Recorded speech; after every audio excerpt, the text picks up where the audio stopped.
الحمد لله رب العالمين والعاقبة للمتقين والصلاة والسلام على أشرف الأنبياء والمرسلين نبينا محمد صلى الله عليه وسلم وعلى آله وأصحابه أجمعين وبعد. وعن نبيشة الهذلي رضي الله تعالى عنه قال قال رسول الله صلى الله عليه وسلم ایام التشریق ایام اکل و شرب و ذکر اللہ عز وجل، رواہ مسلم۔ محترم حاضرین، آپ کو یاد ہوگا کہ کل کے درس میں ہم نے ان ایام کے بارے میں آپ کو بتلایا تھا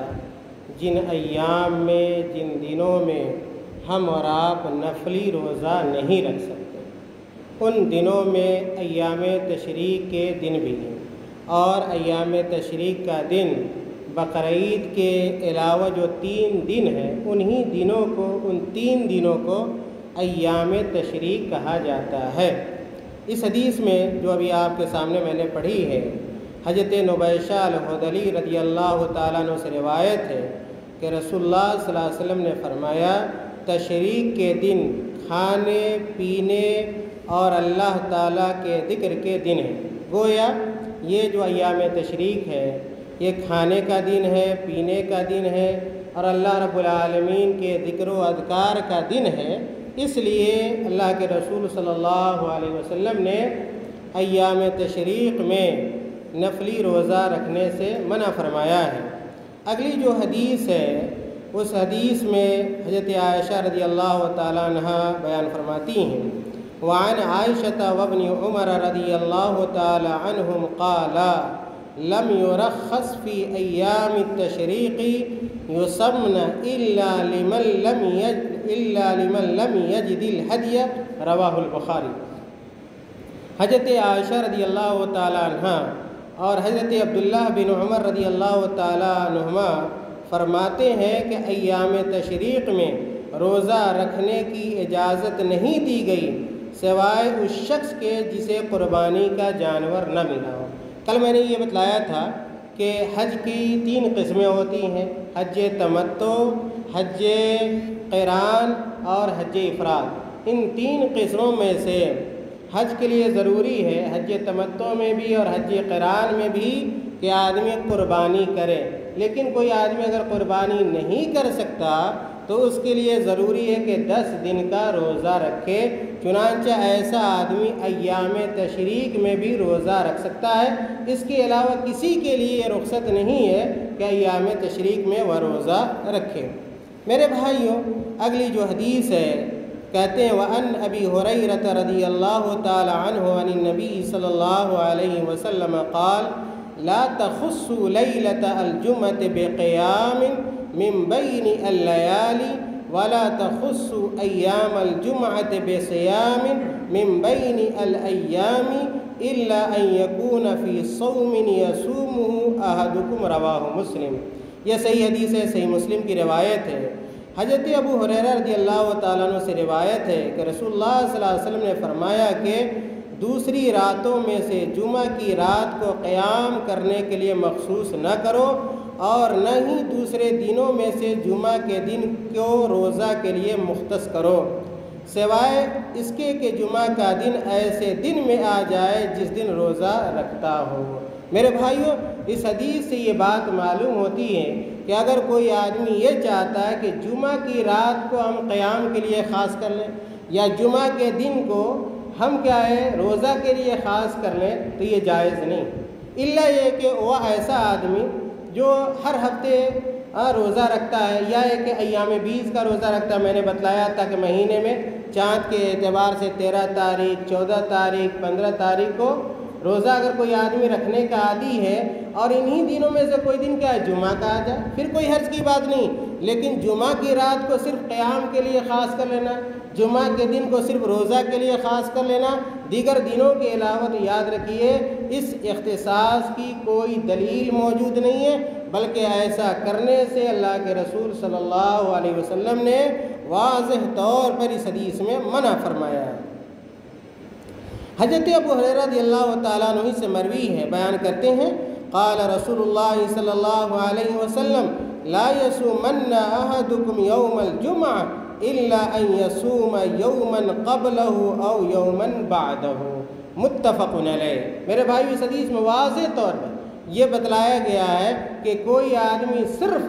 جمعہ کو روزہ کے لیے یعنی نفلی روزہ کے لیے خاص نہ کرے،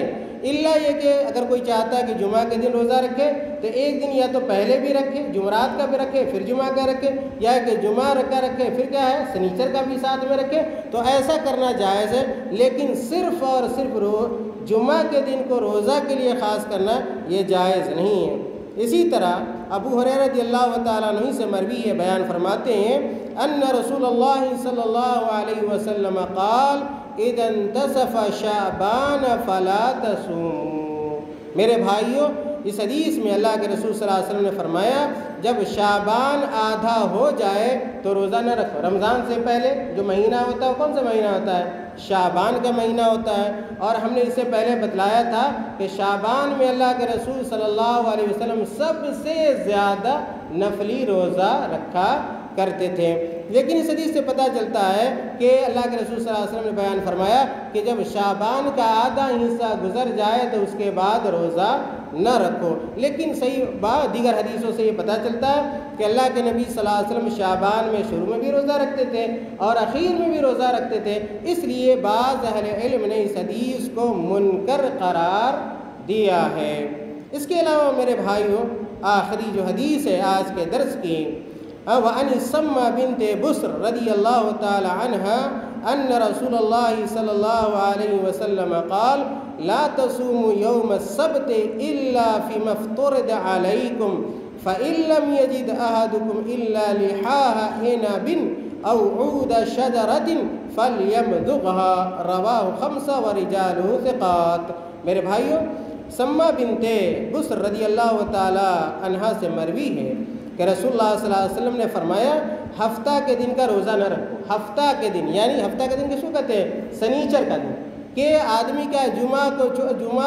اگر سنیچر کا رکھنا چاہتا ہے تو جمعہ کا بھی رکھے پھر سنیچر کا رکھے، لیکن یہ کہ صرف اور صرف سنیچر کے دن کو روزہ کے جس طرح صرف جمعہ کے دن کو روزہ کے لیے خاص نہیں کر سکتے نفلی روزہ کے لیے، اسی طرح صرف سنیچر کے دن کو بھی کیا ہے روزہ کے لیے خاص نہیں کیا جا سکتا، اللہ کے رسول صلی اللہ علیہ وسلم نے بیان فرمایا۔ اور آگے اللہ کے نبی صلی اللہ علیہ وسلم نے کہا سوائے اس روزہ کے جو تم پر فرض کیا گیا، مثال کے طور پر یہ رمضان کا روزہ ہے اس میں سنیچر بھی آتا ہے تو کوئی حرج کی بات نہیں، لیکن نفلی روزہ کے لیے صرف جمعہ سنیچر کو خاص کر لیں اس کی بھی اجازت شریعت میں نہیں ہے،